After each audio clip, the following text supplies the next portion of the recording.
খুব সুযোগ্য ছাত্র, যেহেতু জামিয়া তার বাড়ি হচ্ছে টিটাগড় কলকাতারই, এবং প্রাথমিক শিক্ষা হিফজ, তারপরের শিক্ষা আল হুদা যেটা জাকি মাদানির মাদ্রাসা, এখন সাঁতরাগাছি চলে গিয়েছে, সেখান থেকে লাভ করে। তারপরে জামিয়া ইসলামিয়া ফেইজাম থেকে ওনার ছাত্র জীবনের যে যোগ্যতা সেটা দেখে শেখ মাহফুজুর রহমান ফৈজি আলাদাভাবে ওনাদেরকে পড়িয়েছেন এবং সার্টিফিকেট দিয়েছেন, এবং মদিনায় বর্তমানে কুলিয়াতুল লুগা মানে ভাষা তত্ত্বতে উনি সেখানে পাঠরত। আমার ছাত্র বা গাইডেন্সে থাকলেও আমি এখন নিজের শিক্ষক হিসেবে তাকে মনে করি। আমার ভাই ফাইজান আলম, টিটাগড় কলকাতা, তিনি এখন আমাদের সামনে আসবেন এবং উর্দুতে তার খুব সংক্ষেপে আলোচনা রাখবেন।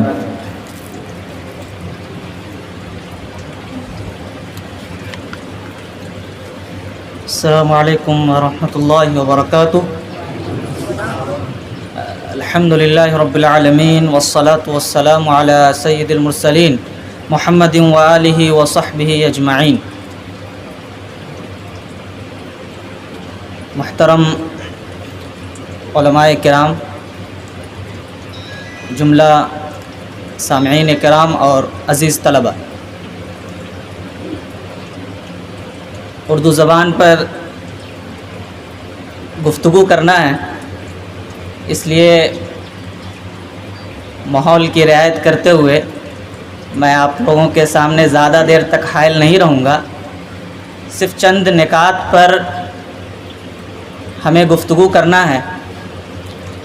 ابھی تک آپ نے جو باتیں سنی وہ تعلیم کی روح سے، تربیت کی روح سے باتیں سنی۔ اسی ضمن میں ایک اہم بات خصوصاً طلبہ اعظام اور جملہ سامعین کرام کو تاکیداً اس بات پر زور دینی چاہیے کہ اسلام ہمیں تعلیم کے ساتھ ساتھ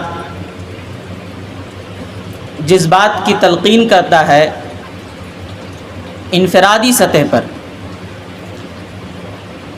کہ ایک ذمہ داری یہ ہوتی ہے کہ کچھ لوگ دین کی تعلیم حاصل کر لیں اور لوگوں کے پاس جا کر انہیں دین سکھائیں۔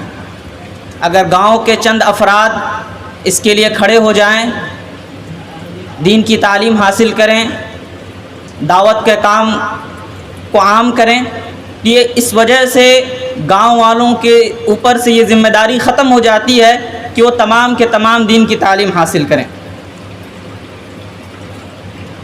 لیکن ایک اہم چیز شریعت کے اندر یہ ہے جس کی ذمہ داری شریعت نے ہر شخص پر عائد کی ہے، اور وہ چیز کیا ہے؟ وہ چیز ہے تزکیہ۔ تزکیہ عالم کے لیے بھی ضروری ہے، ایک طالب علم کے لیے بھی ضروری ہے، ایک عام فرد کے لیے بھی ضروری ہے۔ یہ تعلیم کا بہت بڑا حصہ ہے۔ اگر آپ کے اندر علم ہے، جانکاری ہے، لیکن آپ کا نفس تزکیے پر معمور نہیں ہے، آپ کا نفس محاسبے پر آمادہ نہیں ہے، تو یہ علم آپ کے لیے زیادہ سود مند نہیں۔ اور اس کی اہمیت کا آپ اندازہ لگائیے کہ تزکیہ شریعت مطہرہ کے اندر کتنی اہم چیز ہے، کہ اللہ رب العالمین نے قرآن مجید کے اندر اپنی کائنات کے بڑی بڑی نشانیوں کو سامنے رکھتے ہوئے اس کا قسم کھایا، اور پھر اس کے بعد اللہ رب العالمین نے فرمایا قد افلح من زکاہا وقد خاب من دساہا، کہ اللہ رب العالمین نے اس سے پہلے سورج کی، چاند کی، رات کی، دن کی، تمام کی قسمیں کھائیں، اور پھر اس کے بعد لوگوں کو مخاطب کرتے ہوئے فرمایا کہ کامیابی اصل میں یہ ہے، کامرانی اصل میں یہ ہے کہ آپ اپنے نفس کا تزکیہ کر لیں۔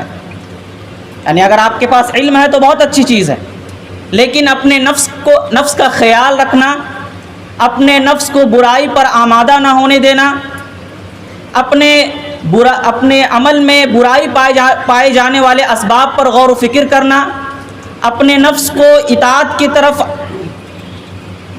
ابھارنا، یہ چیز اہم ہے، اور اللہ تبارک و تعالیٰ نے اسی کو کامیابی قرار دیا۔ قد افلح من تزکا، تو یہ ایک اہم چیز ہے، اور اسی سے آپ اندازہ لگائیں کہ اللہ کے رسول اللہ صلی اللہ علیہ وسلم کی بعثت کا جو مقصد قرآن نے جو ہمیں بتایا ہے، نزول کتاب کے بعد جو ذمہ داری آپ پر عائد کی گئی ہے وہ کیا ہے؟ ایک تعلیم ہے اور دوسرا تزکیہ ہے۔ وَالَّذِي بَعَثَ فِي الْأُمِّيِّينَ رَسُولًا مِّنْهُمْ يَتْلُو عَلَيْهِمْ آيَاتِهِ وَيُزَكِّيهِمْ کہ اللہ کے رسول اللہ صلی اللہ علیہ وسلم قرآن کی آیت کی تلاوت کرتے ہیں اور اس کا تزکیہ کرتے ہیں، یعنی لوگوں کو برائی سے روکتے ہیں اور انہیں اطاعت کی طرف، اللہ رب العالمین کی فرمانبرداری کی طرف، اللہ رب العالمین کی فرمانبرداری کی اور تلقین کرتے ہیں۔ تو یہ ایک اہم چیز ہے، اور اللہ کے نبی صلی اللہ علیہ وسلم نے فرمایا وَإِنَّ لِنَفْسِكَ عَلَيْكَ حَقٌّ، یہ آپ کا حق ہے، جس طرح آپ کا کھانا کھانا، جس طرح آپ کا سونا، جس طرح روزی روٹی کمانے کے لیے تگ و دو کرنا ایک اہم چیز ہے، یہ آپ کا حق ہے، اسی طرح آپ کے اپنے نفس کا خیال رکھنا یہ بھی ایک اہم چیز ہے۔ تعلیم کے ساتھ ساتھ اس پر توجہ دینا ضروری ہے، اور ضروری اس لیے ہے کہ آج کل کے وقت میں ہمارا نفس بالکل ہی سرکش ہو چکا ہے، جس نفس کو ہونا یہ چاہیے کہ وہ انسان کے قید میں رہے، مومن اس پر غالب رہے، لیکن آج صورتحال یہ ہے کہ نفس ہم پر غالب ہے۔ نفس کی پرستش، خواہش پرستی ہمارے اندر اس قدر رچ بس گئی ہے کہ آج کل انسان گناہ کو دیکھنے کے بعد بھی اسے گناہ نہیں سمجھ پا رہا ہے، برائی کو دیکھنے کے بعد بھی برائی کا احساس اس کے دل سے مٹ چکا ہے، یا برائی کا احساس اس سے کمتر ہو چکا ہے۔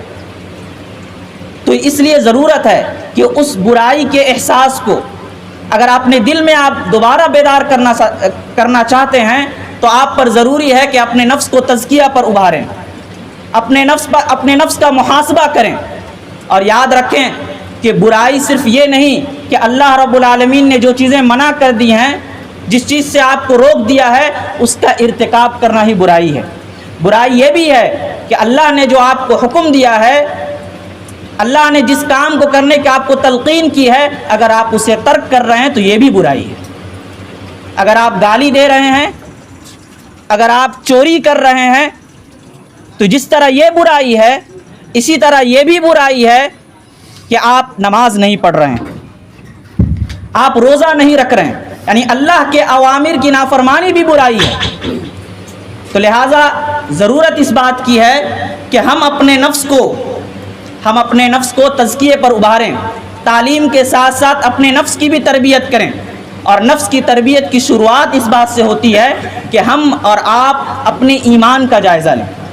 آپ کو معلوم ہونا چاہیے عزیز طلبہ کہ ہم اہل سنہ والجماعت سے ہیں، اور ہمارا عقیدے کا ایک حصہ ہے کہ الایمان یزید و ینقص، کہ ایمان گھٹتا بڑھتا ہے، ایمان بسیط نہیں ہے، یعنی ایمان ایک حالت پر قائم نہیں رہتا، ایمان گھٹتا بڑھتا ہے۔ تو کس اسباب کی بنیاد پر ایمان میں کمی آتی ہے؟ اس حد تک کہ انسان اسفل من السافلین، یعنی انتہائی نچلے درجے پر چلا جاتا ہے۔ ان اہم اسباب میں سے ایک اہم اسباب یہ ہے کہ ہم اپنے نفس کو کھلا چھوڑ دیں، اپنے نفس کو آزاد کر دیں، خواہش کے ہم غلام ہو جائیں۔ اس لیے اپنے نفس کا جائزہ لیں۔ اللہ کے نبی صلی اللہ علیہ وسلم نے فرمایا کہ ان الایمان لا یخلق فی جوف احدکم کما یخلق الثوب۔ طبرانی کی روایت ہے کہ اللہ کے نبی صلی اللہ علیہ وسلم نے فرمایا کہ بے شک کہ ایمان بھی پرانا ہو جاتا ہے، ایمان بھی پرانا ہوتا ہے جس طرح آپ کے کپڑے پرانے ہو جاتے ہیں۔ تو جس طرح جب آپ کا کپڑا جب پرانا ہو جاتا ہے تو آپ نئے کپڑے خریدتے ہیں، یا کپڑے کے اندر دھبا لگ جاتا ہے تو اس کی صفائی کرتے ہیں۔ کپڑا جب گندا ہو جاتا ہے تو آپ اس کی صفائی کرتے ہیں۔ تو یہی حال ایمان کا ہے، یہی حال ایمان کا ہے کہ ایمان بھی کبھی کبھی شک کے دائرے میں آ جاتا ہے، ایمان پر بھی کبھی تردد کا شبہ پڑ جاتا ہے۔ اس لیے ضروری ہے کہ تزکیے کے ذریعے سے اپنے آپ پر غور کر کے آپ اپنے ایمان کو تازہ کر سکتے ہیں۔ فَاسْأَلُوا اللَّهَ أَن يُجَدِّدَ الْإِيمَانَ فِي قُلُوبِكُمْ، اللہ کے نبی صلی اللہ علیہ وسلم نے فرمایا تو اللہ رب العالمین سے اس بات کا سوال کرو کہ اللہ تبارک و تعالیٰ تمہارے ایمان کو تازہ کر دے۔ تمہارے ایمان کی تجدید کر دے. اور یہ خیال اسی وقت پیدا ہوگا جب ہمیں اس بات کی فکر ہوگی کہ ہمیں تعلیم کی شروعات اپنے نفس سے کرنی ہے, اپنے نفس کی تربیت سے کرنی ہے. اور یاد رکھیں اللہ تبارک و تعالیٰ نے وعید کے طور پر فرمایا ہے کہ جو لوگ تزکیہ نہیں کرتے ان کے لیے ویل ہے. ویل للمشرکین الذین لا یؤتون الزکاۃ وهم بالآخرۃ هم کافرون. کہ وعید کے طور پر اللہ رب العالمین نے فرمایا کہ مشرک کے لیے ویل ہے. کیسے مشرک؟ الذین لا یؤتون الزکاۃ, جو زکوٰۃ نہیں دیتے. یاد رکھیں اہل علم کہتے ہیں کہ اس آیت میں زکوٰۃ سے مراد عام زکوٰۃ مراد نہیں ہے جو شریعت کے فرائض میں داخل ہے, بلکہ اس آیت میں زکوٰۃ سے مراد کلمہ توحید ہے, لا الہ الا اللہ ہے. کہ اگر اس کے اندر کمی ہے, اگر یہ لا الہ الا اللہ تزکیے سے اگر خالی ہے تو وعید ہے اللہ رب العالمین کے نزدیک. اسی طرح اگر آپ تزکیہ کرنا چاہتے ہیں تو آپ دعا کا اہتمام کریں, دعا کا اہتمام کریں.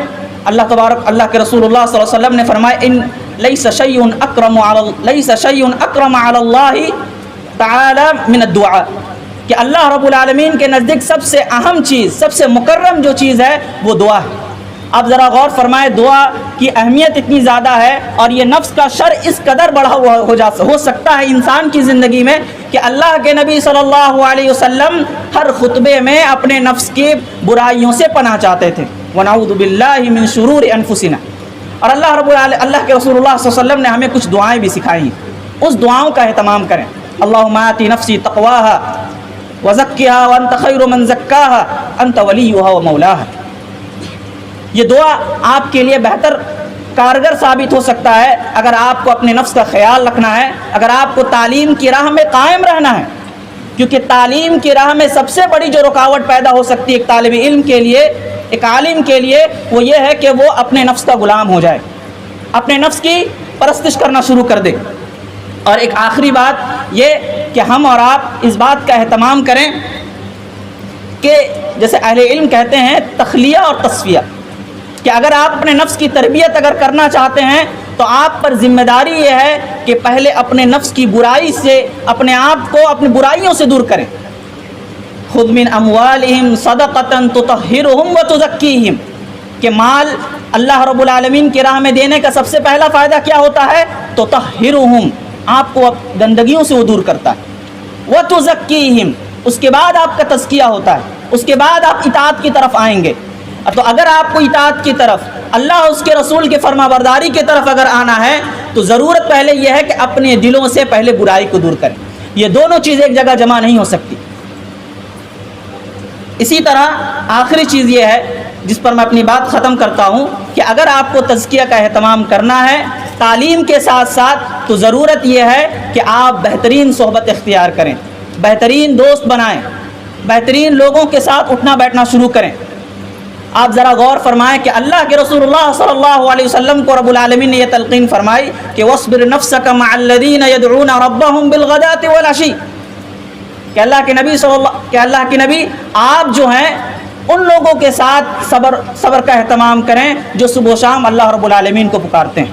حالانکہ اس کی کوئی ضرورت نہیں تھی, لیکن اس کی ضرورت اس ناحیے سے ہے کہ کبھی کبھی نفس کا بگاڑ اس قدر بڑھ جاتا ہے کہ انسان خواہ کتنے ہی نیکی پر فائز ہو, کتنے ہی قدر و منزلت کے مقام پر ہو, لیکن نفس کی برائی کی وجہ سے وہ ان نیک کاموں سے دور ہو جاتا ہے. لہذا صحبت اختیار کریں, بہترین دوست بنائیں, خواہ وہ طلبہ ہو خواہ وہ عام سامعین کرام. المرء علی دین خلیلہ فلینظر احدکم من یخالل, کہ انسان اپنے دوست کے دین پر ہوتا ہے. لہذا آپ کس کو دوست بنا رہے ہیں, کون آپ کا دوست بن رہا ہے, اس کا آپ خیال رکھیں. عبداللہ بن مسعود رضی اللہ تعالیٰ عنہ فرماتے ہیں کہ اعتبروا الناس باخدانہم, کہ لوگوں کو اگر پہچاننا ہے کہ اس کا ایمان کیسا ہے, اس کا عقیدہ کیسا ہے, اس کا منہج کیسا ہے, وہ کیا سوچ رکھتا ہے, اس کا اخلاق کیسا ہے, تو اس کو دوست کو دیکھیے. فإن المرء لا يخادن إلا من يعجبه, کہ آدمی دوست اسی کو بناتا ہے جو اس کو پسند ہو. تو یہ وہ اسباب ہیں جس کے ذریعہ سے ہم اپنے آپ کو تعلیم کے ساتھ ساتھ تزکیے پر جوڑ سکتے ہیں، جو شریعت کا ایک اہم بنیادی رکن ہے، ایک اساسی حصہ ہے، جو ہمیں اس بات کی تعلیم دیتا ہے کہ ہم اسے ہر ساعت ہر لمحہ ہم اسے اپنی زندگی میں نافذ کریں۔ اسی بات پر اپنی بات ختم کرتا ہوں۔ اللہ رب العالمین سے دعا ہے کہ اللہ رب العالمین ہمیں نفس کی اطاعت اور نفسی غلامی سے دور فرمائے، اپنے رب کی اطاعت کی توفیق عنایت فرمائے۔ آمین وآخر دعوانا الحمدللہ رب العالمین۔ جزاک اللہ احسن الجزا۔